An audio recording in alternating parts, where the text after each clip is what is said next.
Hello, and welcome to my video. Sorry this one is coming so late. I kind of lost motivation to keep making videos after I finished the project because I didn't have one immediately lined up, so... Sorry. But I finished the ball gown. It's all done. And I have nowhere to wear it to because, prom got canceled and the costume convention I was going to this summer also got canceled and is postponed to next year. So that's fun. It's good for our health and safety because we don't want to get the coronavirus. But It's kind of a bummer. What you gonna do? But I am going to tea with a friend at some point, and I'm going to wear the dress, and we're going to get dressed up and have a fun time. So that'll be, a good time, right? Hello, it is Editing Grace, and I just wanted to let you all know that there is something else to look forward to. Noelle of Costuming Drama had a fabulous idea to have a co-COVID, costume college COVID, during COVID, because it's gonna be online classes and stuff that people can look at and learn stuff about costuming, and it'll be super cool. And we might even do stuff like some sort of fancy tea or dinner and a red carpet and all sorts of stuff like that. We're still figuring out how it works, but we're planning it on the COSTUBERS Facebook group, so if you're a costuber and you're not already part of that, check out the Instagram, I'll link it below, and the Facebook, I'll also link that. And if you're not a costuber, you can still follow the Instagram and get updates on the COSTUBE thing, and it's really cool, and all the people are super nice, and I just joined, and I'm very excited about it. Okay, I'm done talking. Anyway, back to the dress.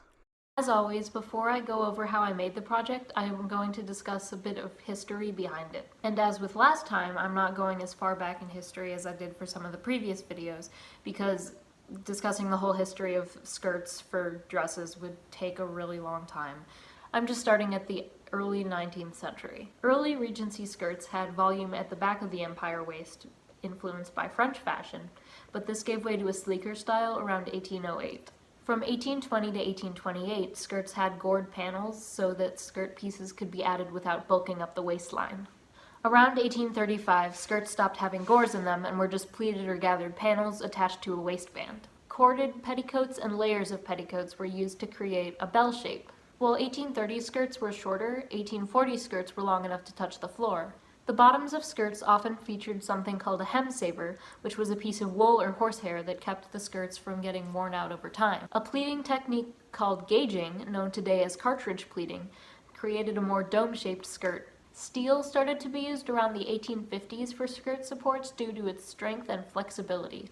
Skirts could be pleated or gathered in a variety of styles and were usually worn over an over-the-hoop petticoat. Ball gown skirts often had decorations to match the bodice to create a cohesive look and match the dress together. For my crinoline cage, I decided to use the elliptical cage crinoline pattern from Truly Victorian. The crinoline has hoop boning running horizontally encased in bone casing. The vertical component is made up of grosgrain ribbon, and the whole thing is attached to a belt that closes its center front. Unfortunately, I haven't made an over-the-hoop petticoat for it yet because I ran out of fabric, and I haven't ordered more yet. I am glad to report that it has wonderful twirling abilities and a beautiful elliptical shape that was common during the 1860s. And lastly, I'm sure you're wondering, how does one sit in such a contraption? There are actually 3 main ways. Perhaps the simplest is to just sit on the floor and let your skirt pool around you in the manner a princess's would. For sitting in chairs, you can either lift up the back and place it on the chair and then sit down, or swing the back up, put it on the chair, and then sit down. Now on to making the skirt. I used the Truly Victorian elliptical skirt pattern that's made to fit over this crinoline. I cut it out of the same purple polyester satin that I used for the bodice. I cut out all the pieces and pinned them together. I also marked out the seam allowances before I did that, and all the marks. And now I'm gonna go sew. If you all notice the change in background, it's because I moved my sewing operation from my room to my basement. This way I'll have more room to work and I won't have to worry about keeping my room clean from fabric scraps. When I said I did all the seams, I meant all the seams except the center back seam. So what I'm going to do for that is sew all the way up until the placket. I refer to this on multiple occasions as a placket, although it's just a weird slit opening and not technically a placket.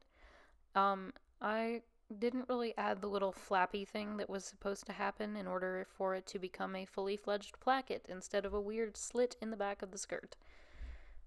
I should probably do that at some point. And then I'm going to I've made a little cut right here, and this is going to get folded over, double folded. And I think I'll machine stitch it down because I'm putting an overlay over and then it won't show anyway. So that'll be stitched down, and then the seam allowance will be like on the inside, so on the outside it'll just look like a straight line.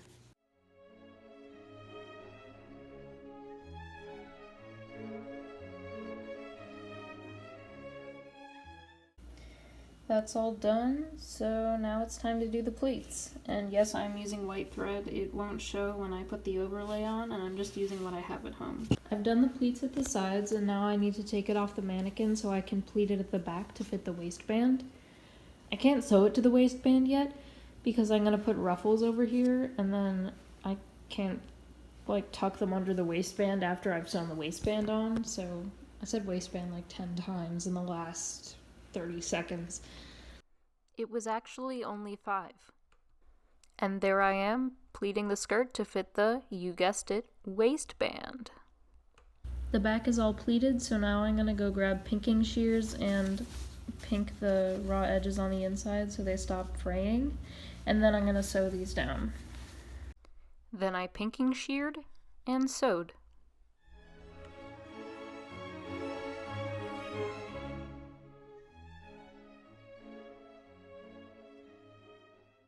Skirt is pretty much done. I just need to hem the bottom, and I was going to add a piece to the bottom because it's kind of short at the front, but I don't want to mess it up, so I'm just gonna leave it as is and hope that it doesn't look terrible.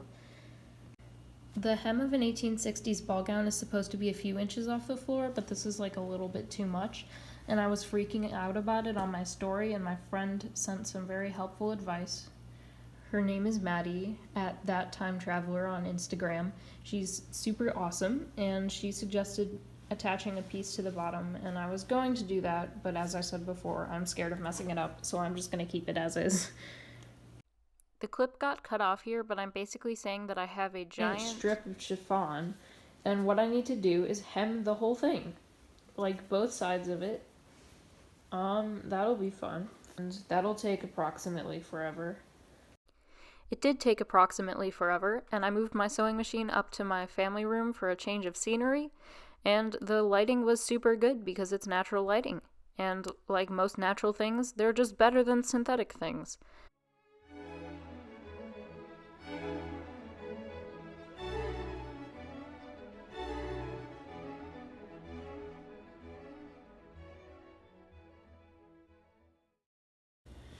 The giant strip of chiffon is complete, and the hem is super tiny and awesome. I did a pretty okay job. Whoops. Now I'm just gonna put some lace on the bottom and then gather it. I have 7 things of lace, each at 2 yards, so I really hope it's enough. If it's not, I'll have to order more, which I don't feel like doing, because then I'll have to wait for it. But it's okay, it'll be fine. Now it's a giant strip of chiffon with lace on it. As you can see, I gathered the ruffle very densely. And while that looks super nice and luxurious, unfortunately, it's too small. Like, for this next part to make any sense, you're gonna need to know my original plan, which was to make 3 ruffles. It was like a tiered sort of look with 1 ruffle at the bottom, 1 in the middle, and 1 at the top. I kind of scrapped that. It's going in a different direction. Deal with it. It would fit the bottom part of the skirt, so the bottom layer with room to spare, which means it would probably fit around the skirt as the bottom ruffle. However, I wanted that to account for the bottom 2 ruffles and then make the top ruffle separately. So I'm gonna have to take out all the gathers and redo it. I'm like a little frustrated right now, but it's fine. It looks so nice. Instead of ruffling the fabric, I pleated it periodically in very small pleats to better control the length of the fabric.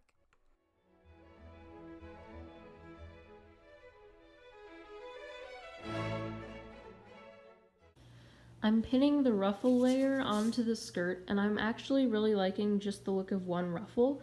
So I think what I'm going to do is have one ruffle and then a regular overlay for the skirt. Like, just remake the skirt out of chiffon, put that over that, and then put the ruffle on the bottom, and it will just look a little nicer because it won't be as busy, and I like it. Huzzah! And that also requires less ruffling, which is very convenient. And also less lace, so I can probably put some lace along here too.